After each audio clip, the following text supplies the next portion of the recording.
This show is a lot of things, but it's not about the enigma of success in an industry that has no franchise value. This is Triple Click, where we bring the games to you and try to figure out what that sentence means. It's what Microsoft's CEO said about the company's recent layoffs. We talk about some other gaming news this week too, like payment processors interfering with which games appear on Steam and itch. I'm Maddy Myers. I'm Jason Schreier. And I'm Kirk Hamilton. And hello, friends. Hello. We're back again. Here we are. Back. We are back to the show.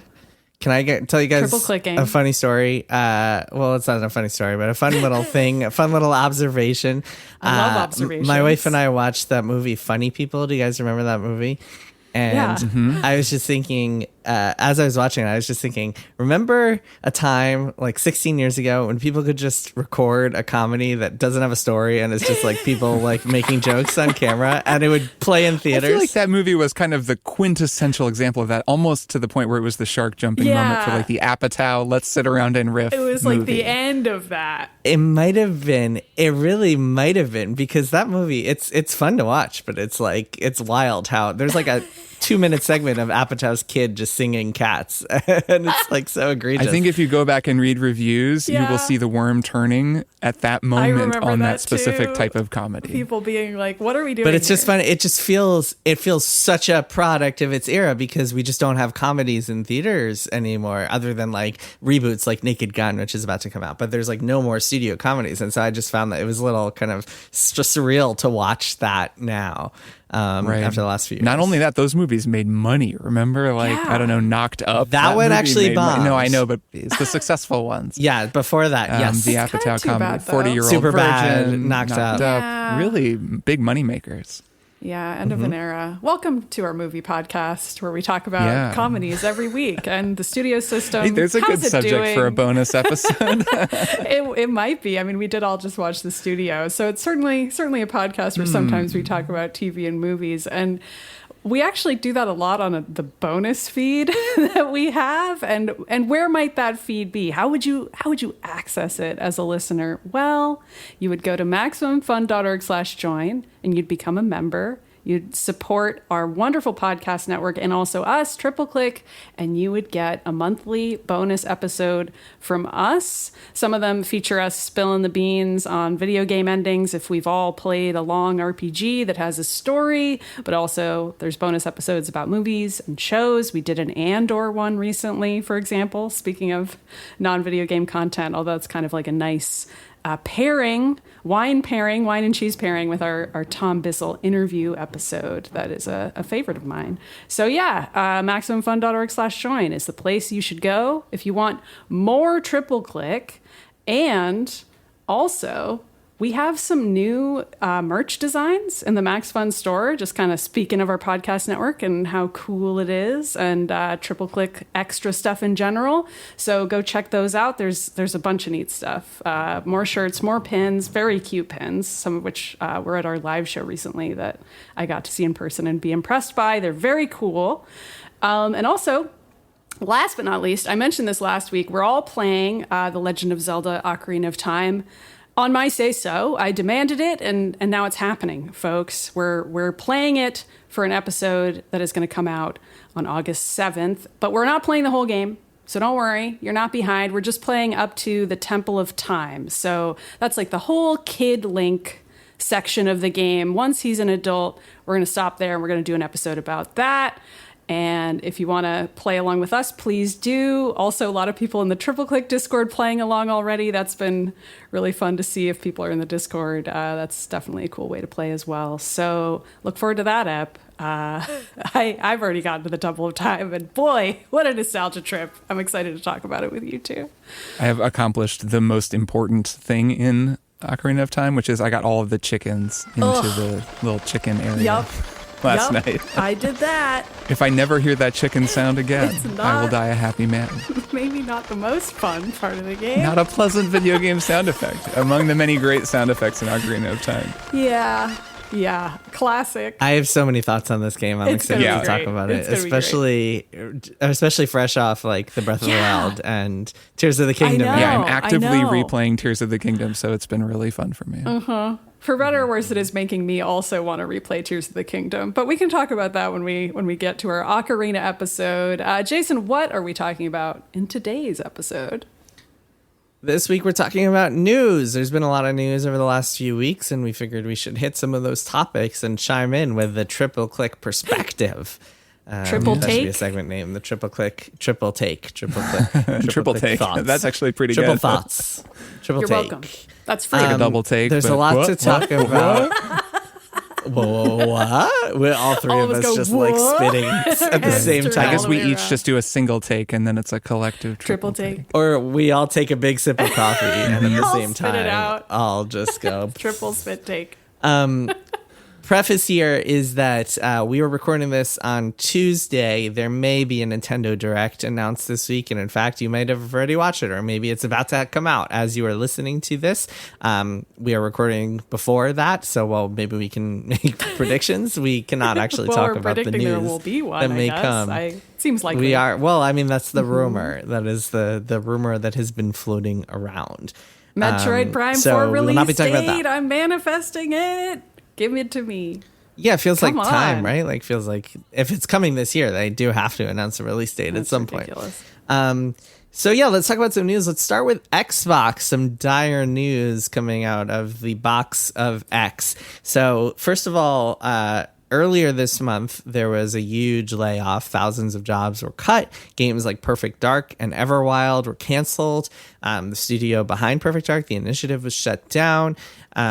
Blackbird, which was a new IP from Blackbird, which was this new MMO from ZeniMax Online Studios, the makers of Elder Scrolls Online, that was canceled. I wrote a bit about that.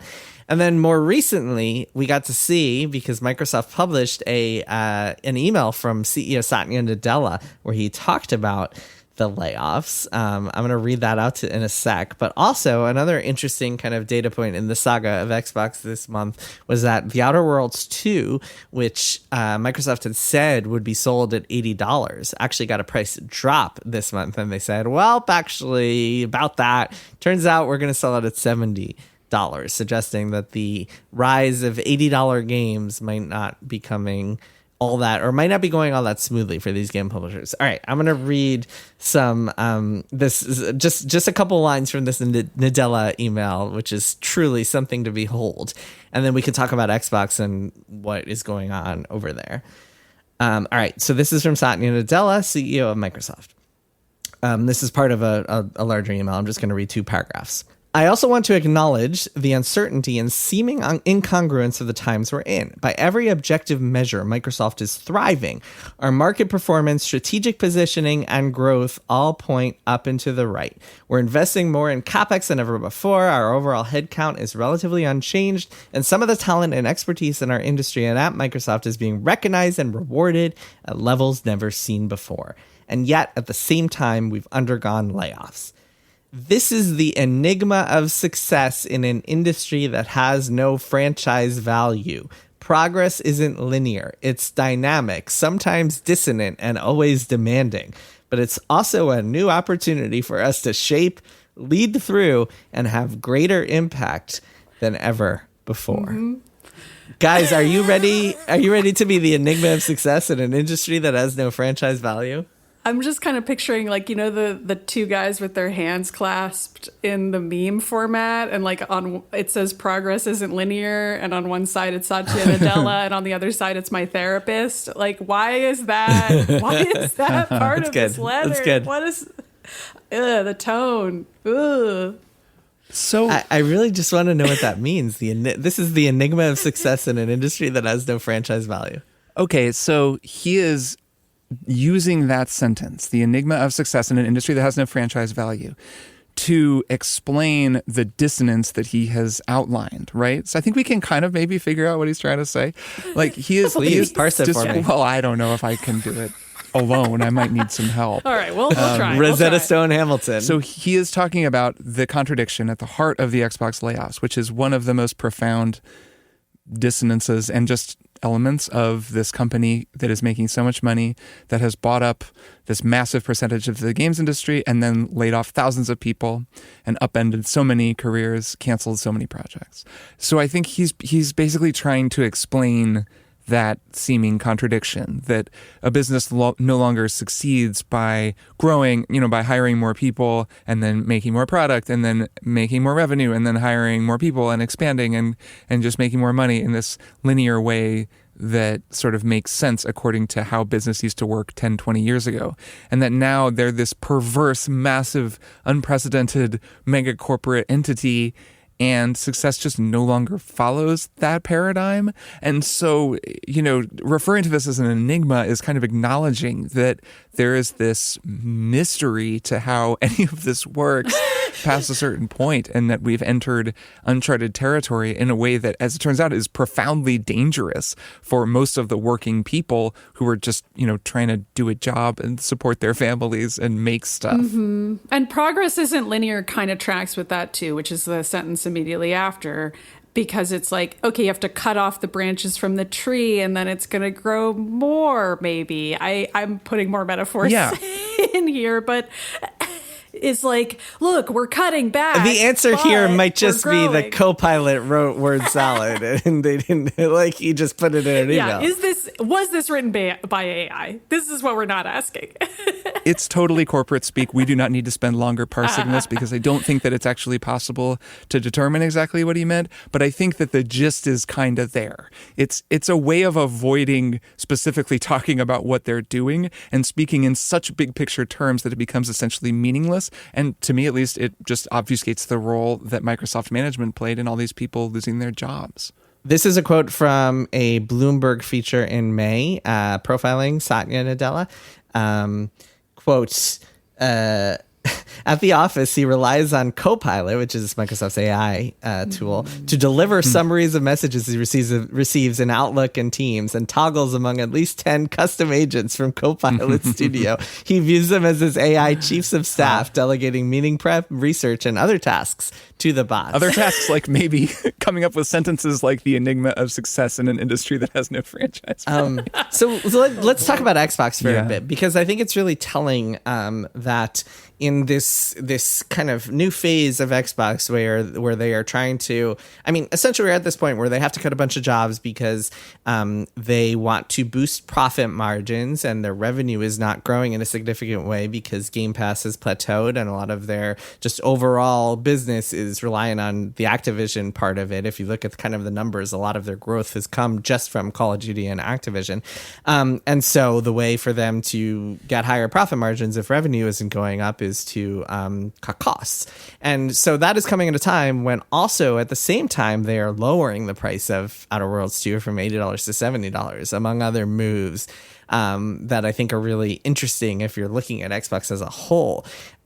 We've talked about their kind of lack of strategy and their just kind of frazzling and bouncing around from piece to piece. I think we talked about this last year when they announced that they were officially going multi-platform in this kind of staggered way, where at first it was just like, it's just 4 games, and that gradually became, actually every single game we make is going to be on PlayStation.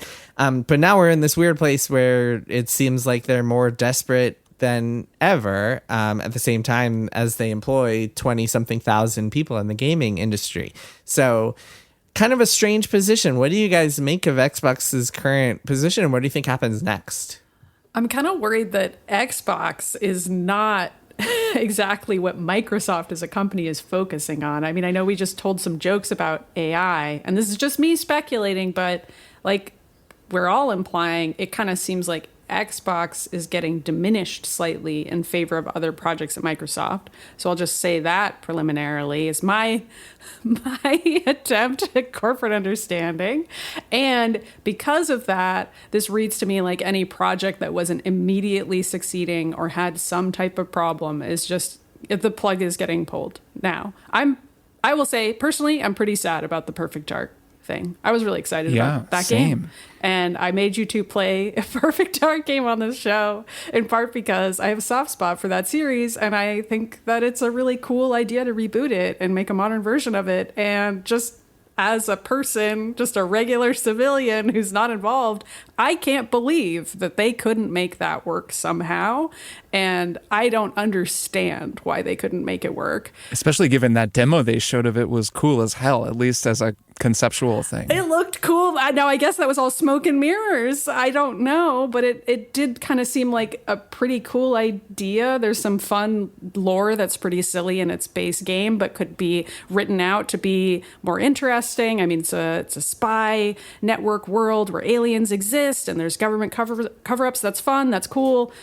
Good ideas. Anyway, I don't see as civilian Maddy why they couldn't make that work. But when I'm trying to pretend to be Satya Nadella's co-pilot assistant Maddy, I'm like, okay, yeah, I guess this game's not immediately succeeding, so we're just going to cut it and we're going to focus on other projects here. I mean, it was in development for a very long time. I think I can see after, it's actually the fact that you had us play it actually helps me understand why it didn't work. Because the stories that we heard, I don't remember how much of this was public versus how much I've just heard kind of been talking to people who worked on it over the years. But the stories that I always heard was that the vision holders, the director level people didn't know what they wanted it to be. Is this a stealth game? Is this a James Bond game? Is it a shooter? Is it a Splinter Cell? What the heck is this? And actually playing the N64 game, do you guys remember that one mission where they're like, you have to sneak this one through, Joanna? You're going to have to, and then the first thing you do is like blow up a bunch of dudes. And it's kind of like, even that game was kind of like teasing at it being some sort of spy gadget game when really it was just kind of a shooter. And that made me feel like, oh, okay, I can totally see why some people would use this source material or have this source material and not be able to figure out what to do with the game because everybody has a different idea of what it should be. It's funny because all they needed to do was play No One Lives Forever, and then that's the game. Like, just make that and make Joanna Dark the main character instead of Kate Archer. You've got it. That's the game. Well, that's why you should be in charge of some of these easy, guys. Come on. Yeah, why don't you just make it good? Make a good game. It's so easy. Is everyone liking this? As for the smoke and mirrors part, I mean, I think that's interesting. I think I saw that was a rumor that was floating around, and then I saw a designer who had worked on it was writing on Blue Sky that like it was all functional. It was all real prototypes that they were playing around with. It's interesting. I don't know. Fake is kind of a funny word when it comes to demos and stuff, because sometimes something can be functional, but that doesn't mean it'll work at scale, or be fun, like technologically or even gameplay wise, or fun. Like something could be fun, seem fun in a prototype, but doesn't mean it's fun when you have to do it 1,000 times throughout the course of a game. So yeah, there's a lot of kind of variables there. But yeah, looking broader, Perfect Dark and Everwild, and then a few more. I mean, Blackbird I mentioned, a few others. All of them kind of outside of the big franchises. I wouldn't be shocked if we saw more of kind of like doubling down on the big series that work, the established ones, the Fallouts and Call of Duties of the world. Also games, I mean, at least in Everwild's and Perfect Dark's case, and Blackbird's, games that have been in development for a very long time. So not like bets they made a couple of years ago, but bets they made in Everwild's case. I think that game started 9 or 10 years ago. So we're talking about games that have been in the process for a long time.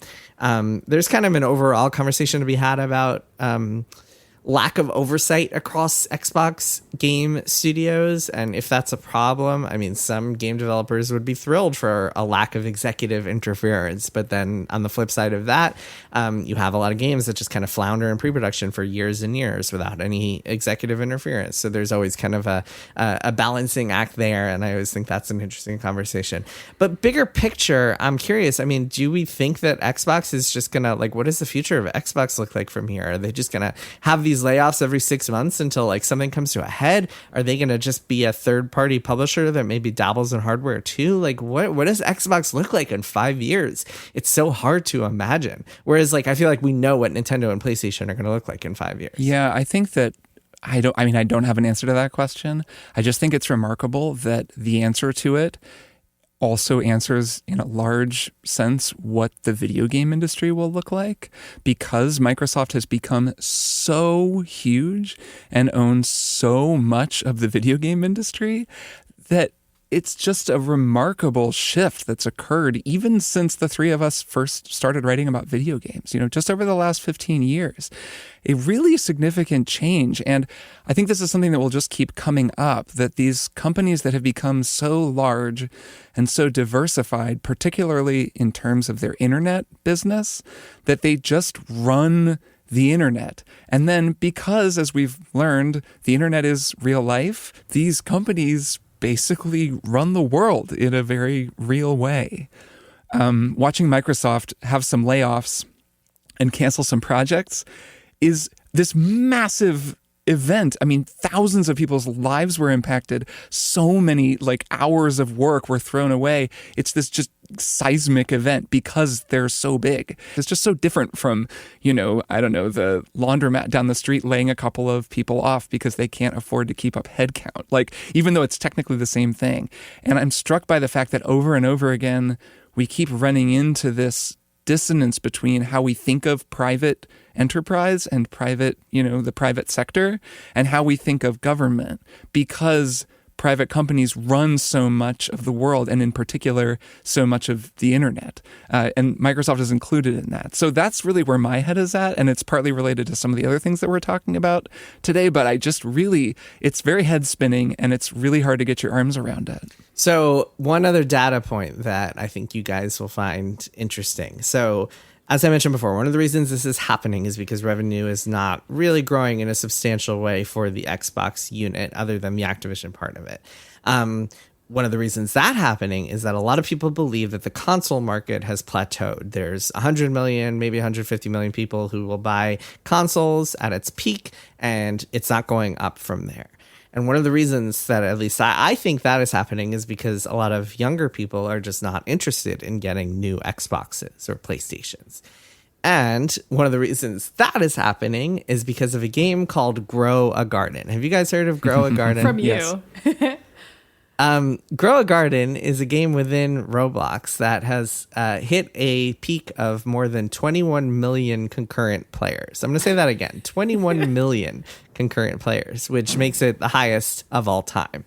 Grow a Garden is also not a game that you hear a lot on gaming podcasts or just about anywhere in the space that we occupy, or that I'm guessing most listeners to this show occupy, unless their kids have played it.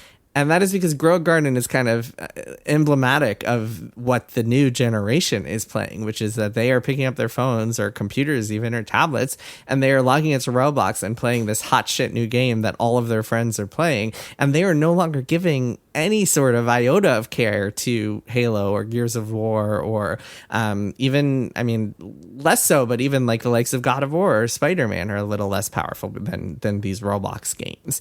And that is where the trends are going. That is where the people are going. So, if we're looking at the future of Xbox, we can't not look at these games on Roblox that have taken just an outsized share of young people's attention and eyeballs. That number, I think I saw a stat that the number of concurrent players on Grow a Garden was more than the top 100 concurrent Steam games all combined. To put that in perspective here. Do you see that? Where do you see that going? We're talking about a bunch of kids playing a game that is kind of designed for kids and fun in a way that kids like. But as those kids get older, what do you think they're going to play? Will it just be they'll keep playing games like that all the way into their 40s, or will it evolve and will their tastes maybe change, and could they even start liking to play games a little more like the ones that we, for example, talk about? I don't know, man, because the three of us, we grew up on games like Ocarina of Time. Yeah, and I bring that up because that's what we're about to play. And we've just kind of followed that trajectory to modern day Zelda games and other just kind of the blockbuster games that we like to play, and smaller games that we like to play too.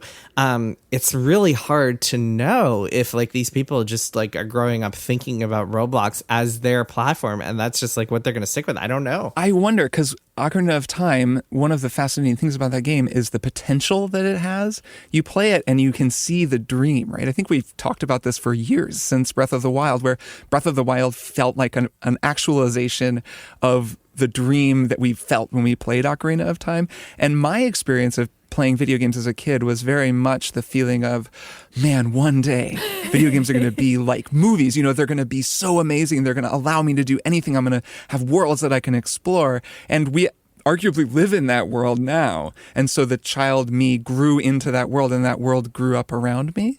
I wonder what kinds of games a kid that plays Roblox dreams of. Or do they not? Is it just different because they know there are games like that out there and they don't care because they just want to play Grow a Garden? Yeah, I don't know. I think they just want to play what their friends are playing and what is super fun to play and talk about at school. I don't know. Yeah. I don't have, my kids aren't old enough to be in this world. I'll have more perspective on this in a few years when my kids are like in elementary school playing Roblox games or whatever else with their friends. Yeah, then I'll be able to share the kiddo point of view. But I really don't know, Kirk. I don't know the answer to that. I mean, what do your nieces say? Like they're into more traditional like Switch games, right? They don't play Roblox. Yeah, they mostly play Switch, and they're too old for Roblox, right? They're 14 and 11, so no. Roblox is around, and their friends play it, but they're just not, I don't think, really very into it. And they really like the Switch too. Like they play Zelda, they play Mario Kart. Yeah, but I mean, Roblox is also kind of like, maybe this is an unfair comparison, but like when I was a teenager, my friends and I all had Steam. And there were a certain amount of games on Steam, and that would just be the platform almost that we would find games on and play together at a LAN party or whatever. And then obviously, you know, some of us had consoles too. But if we're just talking about like a gaming platform, Steam was one, and you had to have an account, etc. And Roblox kind of reminds me of that, but it's like the super turbo 2025 version of that, where also there's all this user-generated content on there, and then there's also like companies that are specifically developing for Roblox, and then there's scammers who are specifically developing to take advantage of children on Roblox, and there's that whole just mishmash of different kinds of content on there. But it's a platform. It's not like it's just one game. It's more equivalent to a Steam of the modern day, I think. So I imagine that some future version of the kids growing up on Roblox today will just maybe still be playing stuff on Roblox, but they'll also be playing stuff probably on other competitive platform style games that like Fortnite was a forerunner of and still is. And there will probably be a Roblox competitor, but also there might be games that are kind of like our imagined traditional narrative single player game. There already are games like that on Roblox. We just don't necessarily hear about them because they don't become so popular that even people who say to themselves, I'm not a gamer, still play them. Like Roblox even includes those people who are just playing like the viral game where you just click on stuff a bunch of times and it doesn't require a lot of your time. There's all different kinds of stuff on there. And so I don't know. I feel like it's just an indication of how much of gaming is competing platforms now. And Xbox is another platform, but it's like an old one for old people now. And it has that baggage. That's a good distinction. Yeah. Another news headline that is relevant to this conversation is that the Switch 2 is the fastest selling console in U.S. history. It sold 1.6 million units just in the U.S. in its first month, June, and surpassed the previous record, which was the PlayStation 4. And so it was the best-selling console of the month. I think the Switch 1 outsold the Xbox in that same month, which is also very funny and indicative of where Xbox is. You see Totello had that statistic about the Pro Controller for the Switch 2 that's selling incredibly well, which is a remarkable statistic on its own. Crazy attach rate. Well, actually, I think that statistic is very telling because to me it suggests that like the people buying the Switch 2 right now are really the hardcore crowd, and it'll be the next couple of years that we see if that console market has plateaued or if the Switch 2 can actually surpass its predecessor, which would be really interesting to see. At the same time as this, Xbox has like fully abandoned all exclusivity ideas. They are 100% multi-platform. I don't think there's going to be a single Xbox game in the coming years that is not on PlayStation, which studio heads and the people who are trying to keep track of or trying to hit revenue goals at studios are very, very happy about if they are part of Xbox. And at the same time, PlayStation's Helldivers 2, which is a PlayStation game, is going to Xbox, is coming out for the Xbox. So just a lot of just kind of movement and shaking all over the console space these days, which it seems like the only fully exclusive stuff is now really Nintendo, which is how Switch 2 is the fastest selling gaming console in the US ever. Yeah, I think it's really maintained its reputation as the normie console, though.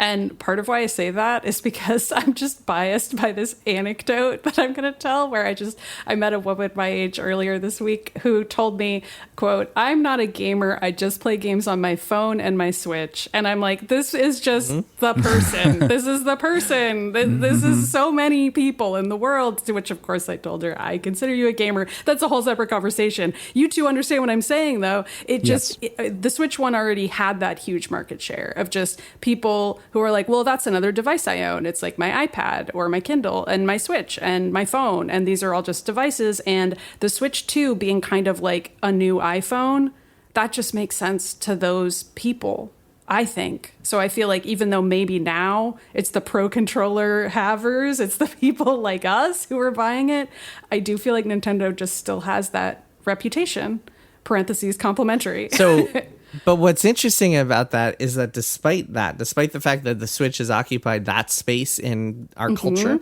it is still only sold more like around 150 million units, which suggests that, as Phil Spencer believes, and a lot of industry analysts believe, the console market has really plateaued there, and you're not going to see it get much higher than that. Yeah, that could be true. And that I think is what will be really interesting to see in the coming years, because obviously a whole lot more people than that are playing Grow a Garden, are playing Roblox, they're playing on these Fortnite and these big platforms. So that's an interesting data point, and I think a lot of people have anecdotes like that, where like their normie friend has a Switch, but still it's only able to hit that 150 million mark. That to me is really interesting. Yeah. Is there a market for, like, is that market going to grow further, or have we really like matured? As the console market really matured will be the ongoing question. And I think the real biggest question of the next couple of years in the big budget gaming industry will be like, has the console market matured? And if so, what does that mean for games and software and hardware companies? Right. And there'll be these sort of inflection points, GTA 6, things that will tell, like, let us read a few more tea leaves when it comes to answering that question. Yep. And like GTA 6 brings back in the people who haven't played games for a while and are like, okay, now I'm going to maybe buy whatever the newest console is, even though I haven't played games for 10 years, because this interests me, someone who's been out of the game, no pun intended, for however long. I mean, I do think that is going to happen too. Yeah, because GTA Online is just huge. one of those kind of mega phenomena on the likes of Fortnite and Roblox.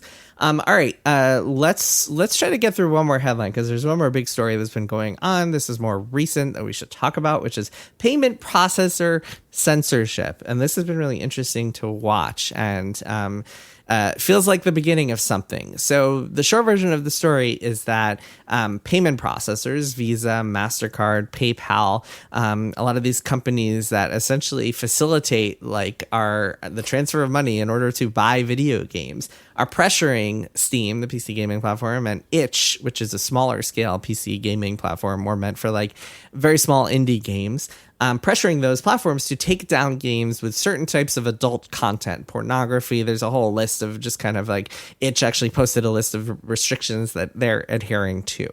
And Visa and Mastercard, the payment processors, have a lot of leverage in these situations, because if they decide we're not going to work with you anymore, then suddenly Steam is fucked. Like, Steam cannot operate anymore without payment processors. And so these platforms are acquiescing, and that's become a whole big conversation recently. There have been a lot of headlines, a lot of petitions floating around. So far, this has not really hit a lot of the more mainstream games. As far as I know, there hasn't been just kind of like a big budget game or a mainstream game that has been taken down by this. But as we all know, when it comes to censorship, often adult content or like quote unquote objectionable content is the kind of the first line of defense. And it can really, to switch metaphors, it can get the snowball rolling from there. So this was really interesting to watch. Have you guys been keeping an eye on this? What do you make of this whole conversation? Yeah, you say it's the beginning of something. It feels to me like it's just a new act in an ongoing story. This is very similar to past sort of actions taken against porn companies. in Pornhub, Tumblr, even when Apple pulled Tumblr from the App Store, that led to the Tumblr porn ban. OnlyFans, if you remember OnlyFans, briefly saying, you know what, actually, we're not going to allow porn on OnlyFans. And everyone said, then why do you exist? And they said, okay, never mind. We will allow it. And they kind of walked that back. So this is kind of a known playbook at this point. And with Pornhub, for example, that movement was about child sexual abuse material on Pornhub that was being hosted. That, and I think revenge porn. There was a New York Times piece. Was it Nicholas Kristof? There's like a Netflix documentary about this that I haven't watched that I think lays this whole story out. But basically, he revealed like there's all kinds of horrible shit on Pornhub that Pornhub isn't doing anything about. And that led to this pressure from payment processors who have all of this leverage to say like, yo, we don't want our payment, we don't want to use Visa to bankroll revenge porn that you're hosting on Pornhub. And that led to this whole huge crackdown on Pornhub. They got rid of a whole bunch of stuff that they were hosting. And so this kind of keeps happening where these platforms like Pornhub, or in this case, Steam, that are so huge and have so much content that they don't really moderate it, or at least they say they're moderating it, but they can't really keep up, or they're misleading people about how much moderation they're doing. They claim they have some AI tool that can do stuff, but it's not sufficient. For whatever reason, they wind up with content that someone finds objectionable, and then the way to go after them, instead of going to Congress, forget about it. Like, you go to people who can actually leverage power, and in this case, that's the same kind of people I was talking about before, the people who actually control the internet, either payment processors or, someone like Apple who can pull you from the App Store and basically destroy your business. Or, I don't know, remember like the Daily Stormer got taken down by Cloudflare? I think this was in the wake of Charlottesville, where like Cloudflare, who just provide infrastructure for the internet, basically said, no, we're not going to become a Nazi bar. And they just pulled the Daily Stormer, which was like, great, fine, like pull the neo-Nazis. But at the same time, that did have people kind of asking some of these same questions like, okay, so the people who control the internet can sort of just decide what gets to be on the internet and what doesn't get to be on the internet. So you combine that reality of the internet with this kind of multi-front campaign to censor certain types of content or to just get rid of certain types of content that certain people don't like. And that's how you wind up where we are now. It's a new front in that ongoing campaign, and it is different in some ways, but I think it's all part of this really complex thing. And the one big difference here that I see, at least, especially compared with some of those things I was talking about with like Pornhub, et cetera, is that now we're just talking about like creative artistic material. As far as I know. Yeah, fictional work. Yeah. Right. The game that they're going after, there's a game called No Mercy that's like a game that simulates rape. It sounds really horrible. There's a lot of these kinds of like low budget, crappy, weird, but like really creepy and disturbing games. They're just out there. I think they kind of picked that to go after these groups that organized this campaign. At the same time, like that is a different thing than actual child sexual abuse materials or actual revenge porn that is like real people that's being hosted illegally. Like that stuff is against the law to even have, whereas this other stuff is First Amendment protected speech. Yeah, you make a very good point that I hadn't really thought much about, but really should, which is that a lot of the tools that we think of as just kind of neutral or just kind of like tools, like a hammer or a nail, that are internet tools like payment processors and clouds and servers and Google Drive or whatever, are owned by companies with political views and profits seeking or fiduciary duties to shareholders and all that other good stuff that makes them want to take actions like this. But the other part of this equation, of course, is that what makes games different than other media, I think, is that Steam, which is the biggest store in the world for selling games, really has no filter. You can pretty much put anything on there. And if you ever look at the new games on Steam, it's hilarious how many ridiculous like porn games and clones, and it's almost reminiscent of the Apple Store in that there's a lot of garbage on there. And in many ways, that's a good thing.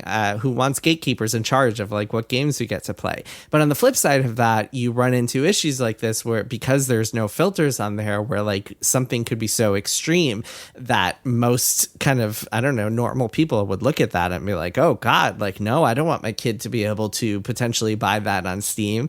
And that's how you get into kind of tricky waters where you might feel like this is objectionable. And then from there, like if you are a zealot at Visa or MasterCard, you can be like, well, all right, we got that off. Now let's move on to, I saw, was it Quantic Dream's game, Detroit Become Human, that was brought up because that has, was that the right one, Detroit Become Human? Because it has like that was a previous campaign by the Australian organization that has also got GTA 5 taken out of Kmart, I think, in Australia. But yes, they had a petition for that game too earlier. Right. So point being that like first you once you get rid of, if you're a Visa, if you're a zealot of Visa or MasterCard, you get rid of all the games that are like objectively awful and that nobody would ever want their kids to play or look at or whatever. Then you start moving into games where it's like, wait a minute, like this is actually something that is done a little bit thoughtfully. It might be clunky or whatever, or it might be bad, but like we still think, I mean, that game 12 Minutes that we all played had like the incest ending, and all of us are like, oh my God, this is awful, but like it's not like we don't want that game to be sold on stores, right? So like, yeah, unfortunately, I still want it in stores. That's a great example because incest is one of the categories that's incest is one of those on this itch list. It's so interesting because like in movies, like you don't have like it is not, you can't log into Netflix and see the types of like low level movies that you can find on Steam or on Pornhub. Games are really just a unique space in there. Yeah, right. Sure. Yeah, I mean, I do feel like there is that distinction though that Kirk brought up, which is fictional content versus not, and it is interesting that games are being targeted as opposed to, say, fictional movies that aren't, for example, depicting actual revenge porn. I'm not talking about like, oh, this is a stuff film-esque situation. We're talking fiction only here. I think games are still targeted because they just have a certain kind of unsavory reputation, lo these many decades later, because and they're associated with kids. Yeah, they're associated with kids, but also you're acting it out in the game. And so in a way, you're doing it. And like that is supposedly the appeal of some of these kind of less than savory games and sex games, and also the appeal of them when they're good. I mean, that is like what can be fun about sex games, right? When we aren't morally opposed to them, and wherever you personally draw that line, listener, you decide. But that's part of why you can't draw the line, right? Because it's all fictional and we have to just be okay with all of it. But also, I do think it's interesting that games are still in this weird category for these kinds of conservative groups that organize these types of boycotts, because yes, it's the kids thing, but I do also think there's something else to games that is considered like more extreme in some way.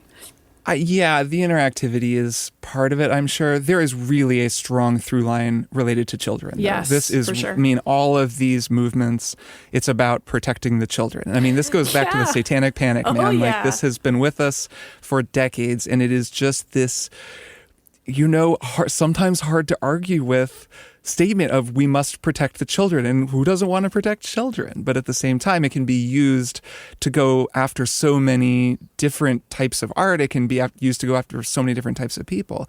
And it's always the children. I mean, so much of the language here is about children finding video games with horrible, objectionable content. And that's very similar to what was going on with Pornhub, where it was like, well, I mean, there's like child sexual abuse material on this platform. Like, children are being exploited and hurt, and this platform is part of it. And it's like part of all of this. I mean, there's just this whole world dedicated to like just this kind of political action, this kind of campaign. And some of it's in good faith, and some of it doesn't feel like it's in good faith. But I mean, it's tied to all of these, kids and online safety bills that keep passing, like in the UK and Australia, the one they've got kicking around in America. That's the legislative approach. This seems to be more the activist, pressure the platform holders approach. And of course, that the line is just constantly moving, and it can go in so many unfortunate directions. I mean, I've seen a lot of queer creators, I think justifiably, expressing fear that anything that they make, anything LGBTQ related, could be designated pornography. Yeah, I mean, it's getting co-opted too. Yeah. It gets tricky because I think that like the three of us would probably all say we're not in favor of censorship, right? Like we are anti-censorship. We are pro free speech and creation. But at the same time, if someone said to you guys like, hey, there's this game that Steam just put out where it's called Rape Simulator and you have to rape as many people as you can, or like here's a game and it's called Holocaust Simulator and you have to figure out how many Jews you can kill at the same time, we would be like, oh my God, Steam should probably not have that on there. Or I don't know, I shouldn't speak for you guys, but at least I would feel that way. So yeah, I mean, I think it's like a gut reaction where that most people would have, where you're like, oh, why is Steam letting that be there? Yeah. Well, and so that's what makes this conversation so interesting, I think, and tricky, because clearly these using Visa and Mastercard, I think a lot of people are against using like payment processors as the arbiters of what gets to go on there and what doesn't. But at the same time, there does have to be a standard. There does have to be kind of a bar of like, man, maybe this should not be allowed on our platform. Maybe if you do want to play a Holocaust Simulator, you should have to jump through some hoops and like find the developer's website and not just have it on the Steam trending topics. And it's very difficult. I mean, this has been a question with porn regulation forever. I can't remember who said that quote. I think it was a Supreme Court justice. I know it when I see it, basically. Yeah. Bing! Just a little history lesson here. I know it when I see it was said by Supreme Court Justice Potter Stewart in 1964. And this was related to Jacob Ellis v. Ohio, which was a Supreme Court decision in 1964 that held that a movie theater could not be prosecuted for possessing pornographic films or showing those films at the theater. Okay, so just a little bit of history. Back to the show. Bing!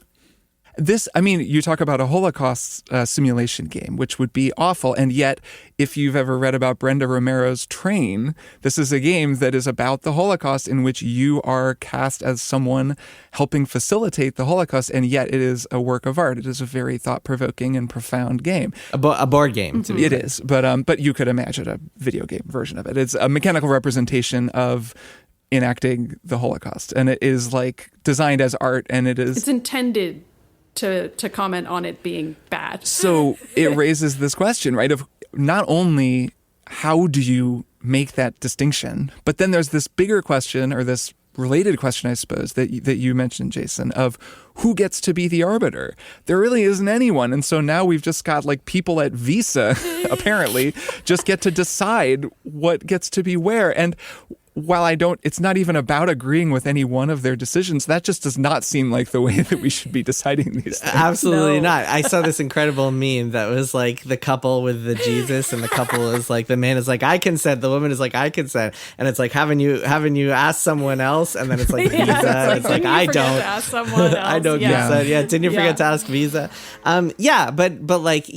Because so much of this is about taste, right? Like the difference between Train and the difference between a game that is like rack up points by throwing Jews into gas chambers. Like, though that you kind of need human arbiters, not credit card processor arbiters, and you need them to know what they're talking about, right? They need to know games. And maybe ultimately it's a company like Valve that has to like be held responsible for that.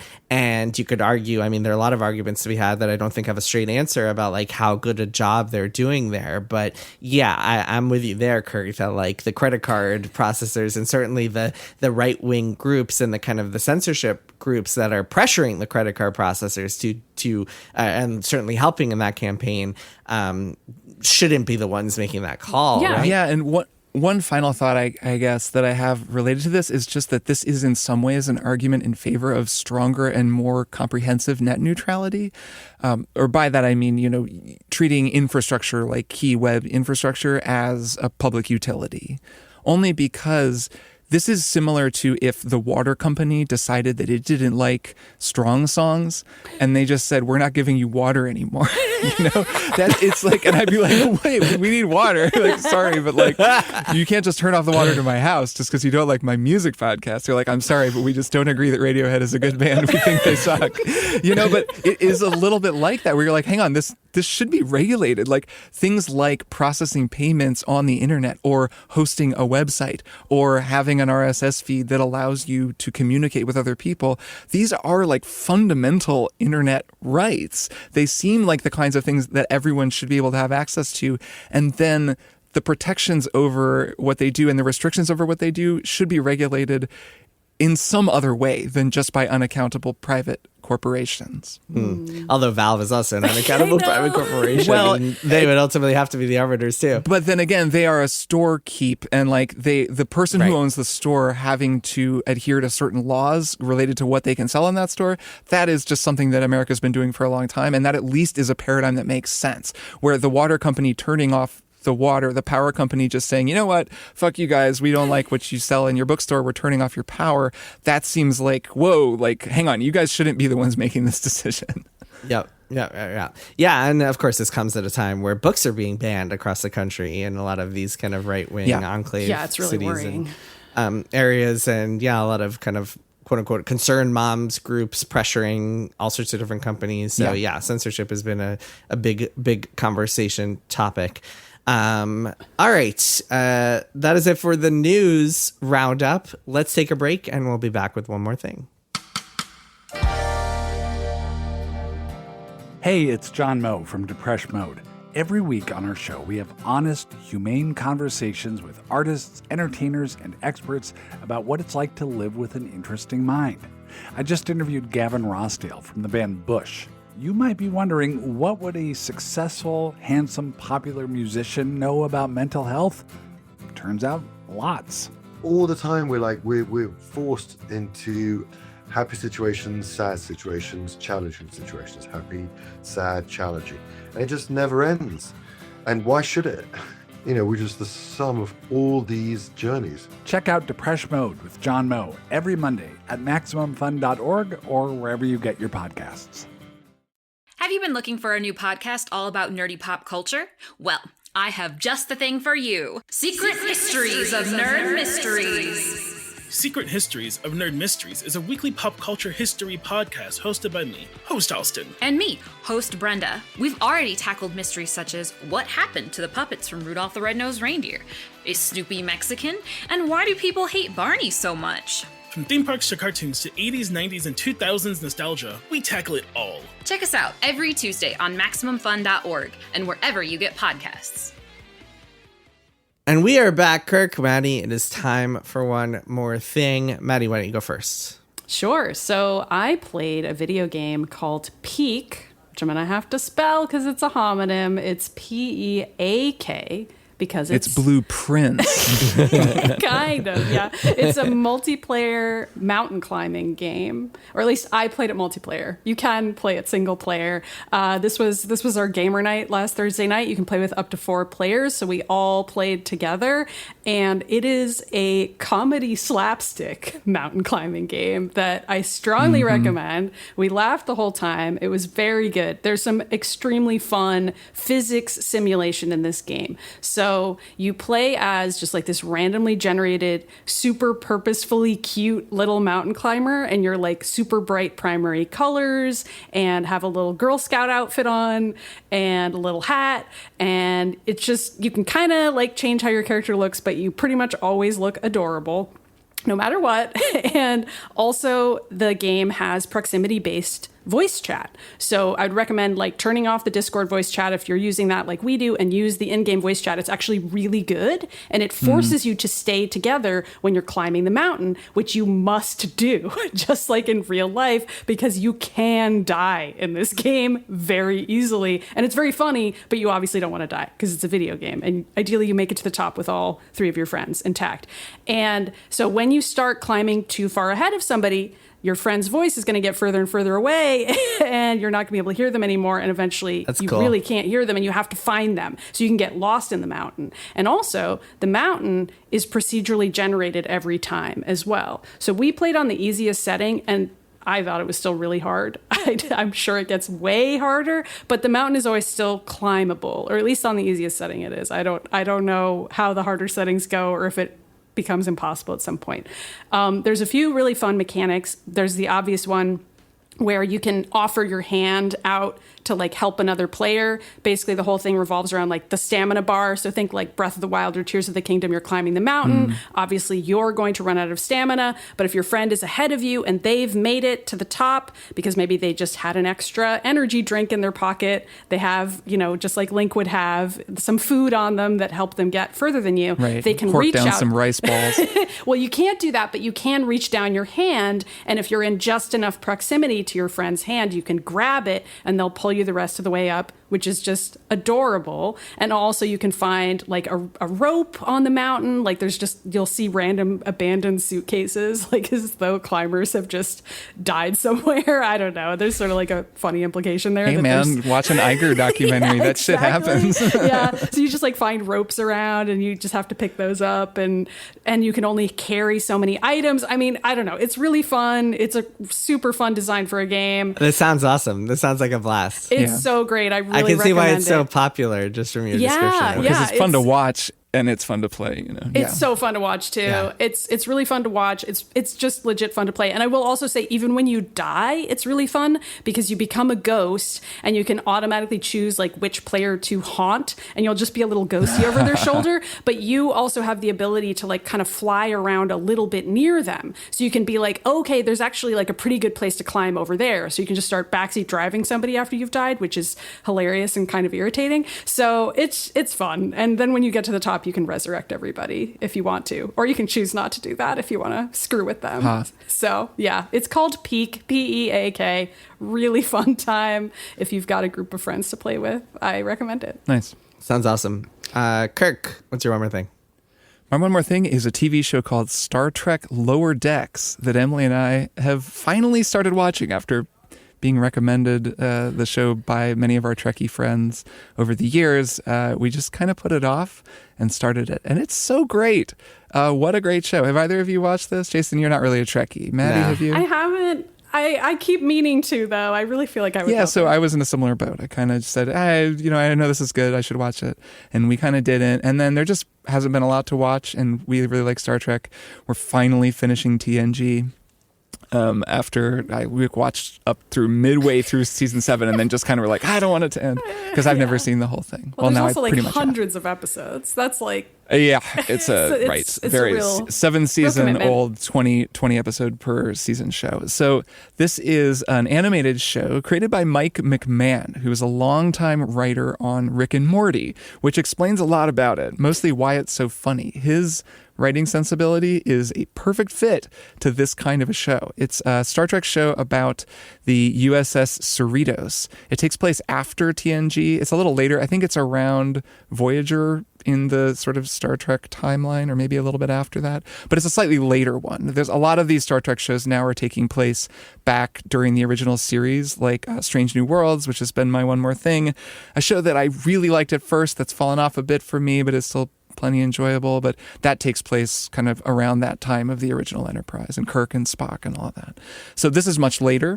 And as a result, the show is kind of a parody / almost fan show at times, but in a way that's very clever. It's very much designed for Trekkies. There are jokes that would only make sense if you've watched Star Trek, and particularly The Next Generation, because that's my main frame of reference. I haven't watched Voyager, I haven't really watched original series, or Deep Space Nine or any of those other shows, but I still get a lot of the jokes, and especially the best ones. So it's a lot of it is TNG, but they reference everything. There are all kinds of Voyager jokes, for example, that I don't really get that Emily gets. But it is a really self-referential animated show. It tells the story of 4 main characters and then a whole, pretty much the whole crew of the ship. But the 4 main characters are lower decks ensigns. So the idea is most Star Trek shows, of course, are about the bridge crew, the captain and the number 1 and, whatever, like the head of security, the characters you all know from TNG. And they're up there on the bridge and they're making the big decisions and going on adventures. This is like, what if we told a story about the people who just clean up afterwards, who have to mop the outside of the ship when it's all covered in guts from the huge alien that they fought, which is a fun concept, though the show isn't totally true to it because the bridge crew are all main characters as well, and they're regularly in it. The main lower decker, Beckett Mariner, her mom is the captain of the ship, so there's like a lot of interplay between them. So it focuses on them, but it isn't quite that high concept thing. It's just really funny though. Jack Quaid plays Brad Boimler, who is maybe the best known actor on it. Jack Quaid, of course, from The Boys and a ton of other things. You'd know him if you saw him. And he and Mariner, who's played by Tawny Newsome, are just really, really funny. The animation is hilarious. It's just a kind of more adult show than Star Trek is at times. Often the episodes will be like TV-14 for sexual content and violence, because like people are getting blown up and having sex, and it's like kind of bawdy and silly in a way that Star Trek actually rarely is. And I find that very appealing. And also, it's really episodic. The episodes are half an hour long, and they always go on some new adventure. They're always on some new planet. Because it's animated, they could have really crazy alien species that they're meeting that would be much harder to depict in real life, in live action. But they get to like do it because it's animated. And so it feels more like a Rick and Morty, or like that kind of sort of wacky, silly adventure. And I really just like it. I mean, we crack up at every episode. It's so funny. We're up to the second season. There are 5 seasons. I haven't really quite seen a show like this in the other kind of corresponding big franchises. Like Star Wars, definitely not. There's never really been an actual sanctioned canon, or at least kind of canon adjacent comedy show in Star Wars. The closest thing that I could think of was Robot Chicken, which isn't actually official, but Robot Chicken, it feels kind of like Robot Chicken sometimes. They got permission to use those characters though, I was going to say Right. there was this huge Family Guy like version of all 3 movies. True. I don't Yeah. remember if they got permission, but I mean, it was all Star Wars, so. Right, it was. I think they almost must have. And that parody... Spaceballs. Does Spaceballs count? Well, right, and it's like, so then you go outside, which is how it used to feel with Star Trek as well, because Galaxy Quest is an amazing movie and a great parody of Star Trek. And then more recently, The Orville, Seth MacFarlane's show, which was a very strange show because it started kind of with a lower decks kind of energy, like it was like a parody, but then it gradually just became a Star Trek show because Seth MacFarlane, I think, always wanted to be on Star Trek, and it stopped being it's a little funny, but it stopped being a comedy and just became kind of an actual Star Trek show, which was just an odd trajectory. So anyways, I don't know, it's at a really cool frequency. There's 5 seasons of it. It's very easy to watch and very funny. So if anyone out there is like I used to be, or Maddy, it sounds like you are, where you've had it recommended, it's out there, you've thought about it, but you haven't watched it, just go for it. It's a super funny show, and we're really loving it. I'll watch it. Well, speaking of self-referential animated shows On Paramount, that are that's comedies true, on Paramount, my one more thing is South Park, which is a show that I've had a very interesting relationship with over the years. I grew up with it, and I've always had a soft spot in my heart for it. The song "It's Hard to Be a Jew on Christmas" always struck a chord with me when I was 12 years old or 11, whenever it was that it came out. And over the years, I've watched it pretty religiously. Stopped probably a few years ago, but also have kind of been cognizant of the fact that it's kind of nihilism, its approach to like hating everybody, or like both sides are bad, like douchebag versus turd sandwich at the 2004 election, that sort of stuff, led to a lot of the conditions that created our current political climate, or at least I wouldn't say led, but like could be an inspiration for, or perhaps a factor. And you can look at a lot of the kind of like, I don't know, disenfranchised young men who just kind of like were big supporters of Trump or MAGA or whatever, and kind of connect the dots a little bit between them and South Park.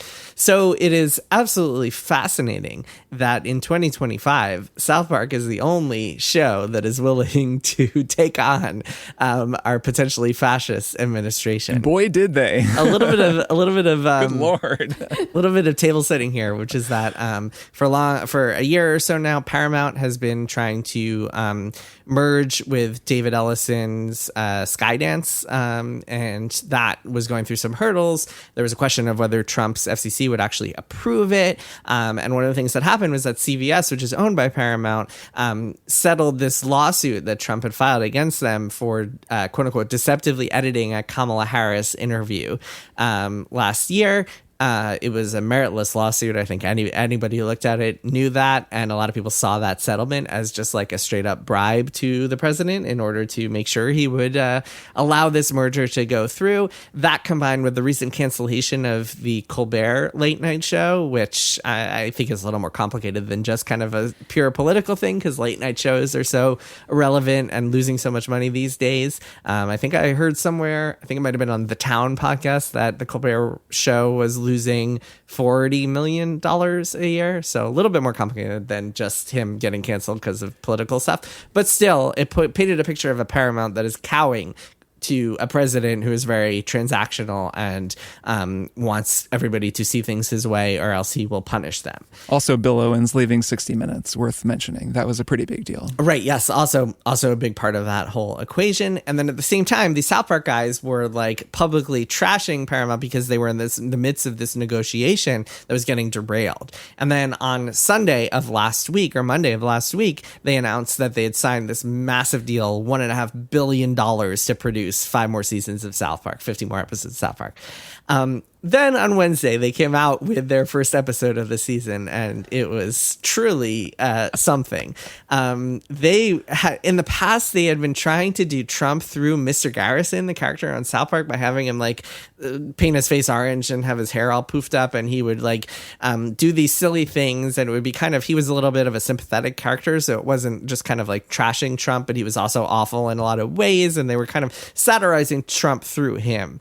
But in this episode, for the first time, they actually put Trump on the show. And what they did was they gave him the Saddam Hussein treatment from the early 2000s and the South Park movie, to the point where like they have his face, his actual face on screen as like a little guy whose head flaps up and down. Like a Canadian. That's true. World of South Park. That is true. How Canadians' heads work. And also sleeps with Satan and has a micro penis. And they just like went all out going after him as hard as possible. The episode itself was about how like the people of South Park were terrified of him. Jesus, the character of Jesus, came in and he was like secretly whispering to the people of South Park that they better listen to what Trump says, because he's getting in the middle of getting sued by Trump, and if they don't do what he says, he's gonna sue them. It's worth watching. It is quite He literally something. says, like, do you guys want to be like Colbert? We'll get South Park will be canceled. It is really one of the first things I've seen that actually understands how to make fun of Trump. And then it ends with this PSA that you should watch online, which they call PSA 1 of 50. And it's this AI generated just Trump kind of slowly getting naked through the desert. You kind of have to watch it. It can't really be summed impossible up by to describe. talking about.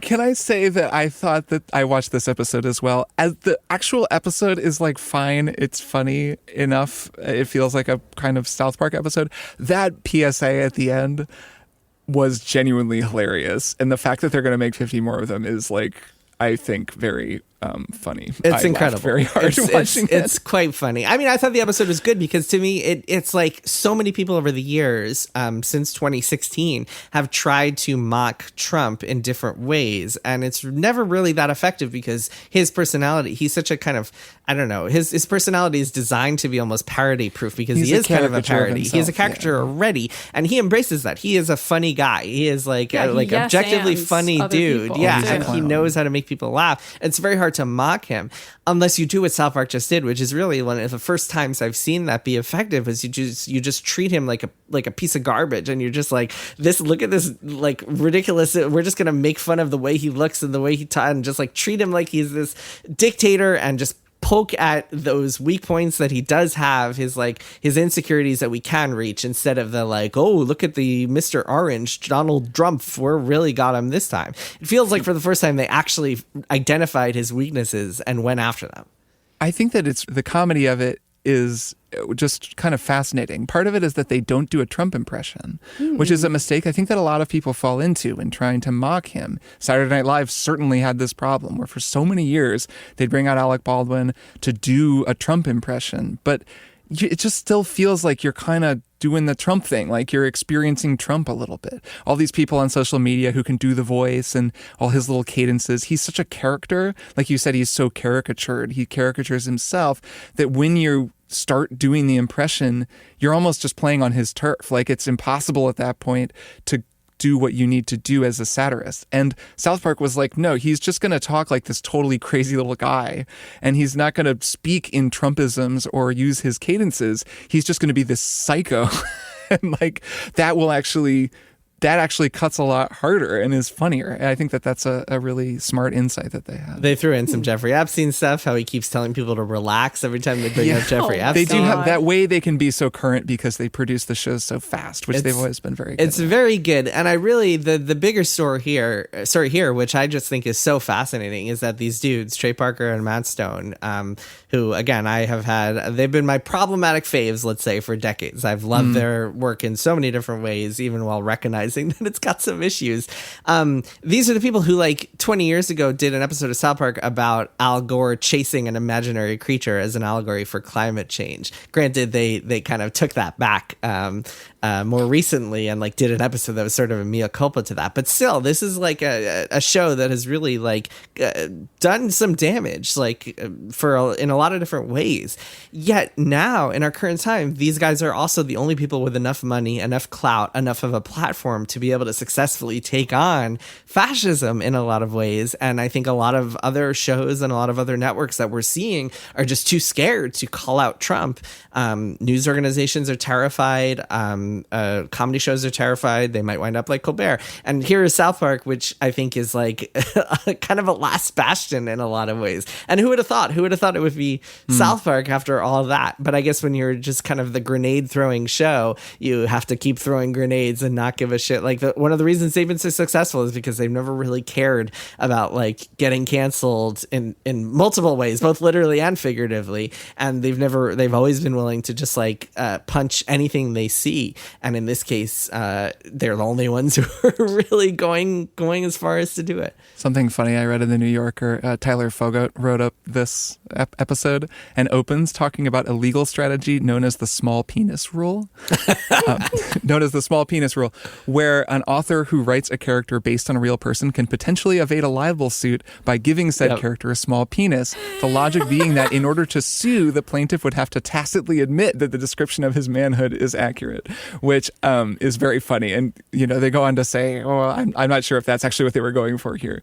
But by giving Trump a micro penis, that could well be the strategy, which I just thought was a very funny observation. I mean, Matt and Trey, I bet, would love for Donald Trump to see, like, could imagine the platform, like, imagine the headlines. It would just be incredible. Anyway, it's quite a thing, and they've already like hinted that they're going to keep doing this. I mean, they said that PSA video was one of 50, and also they've teased that next week's episode is going to feature Trump too. So it's the first time so many people are talking about South Park in forever. It's like true. it is definitely a show that has everywhere. waned in relevance. I haven't watched it forever, and yet I watched South Park like for the first time in so long, just because everyone was talking about it. I was like, well, I want to see what this was, and I was glad I watched. They've had a lot of misses recently. They did this whole plot with like weed farming that was just so boring, but they'd had one good episode last year or 2 years ago, whenever it was, that was about ChatGPT and all the kids using ChatGPT, and then like half the episode was written by ChatGPT. That they did some funny playing around with that. There's a scene in this episode where Randy's talking to ChatGPT that was quite funny.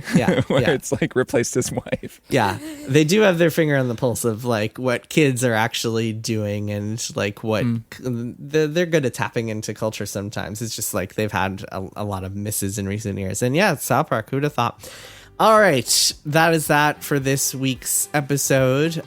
Next week, we will be back talking about Zelda Ocarina of Time. So if you would like to follow along, play along with us, we'll be going, as Maddy said, to the Temple of Time. Yeah. So grab your 3DS and get in there. Yeah, grab your ocarina. Grab your chickens and throw them into the pen. Yeah, or what Kirk said. And then get ready to do it again if you want to get a purple rupee or whatever. Play the game and you'll learn what I'm talking about. That's it. That's it for this week. That is it for this it week. is. Kirk, Maddy, see you both next week. Yeah, see you both next week. Bye. Triple Click is produced by Jason Schreier, Maddy Myers, and me, Kirk Hamilton. I edit and mix the show and also wrote our theme music. Our show art is by Tom DJ. Some of the games and products we talked about on this episode may have been sent to us for free for review consideration. You can find a link to our ethics policy in the show notes. Triple Click is a proud member of the Maximum Fun Podcast Network, and if you like our show, we hope you'll consider supporting us by becoming a member at MaximumFun.org/join. Find us on Twitter at TripleClickPod, send email to tripleclick@MaximumFun.org, and find a link to our Discord in the show notes. Thanks for listening. See you next time.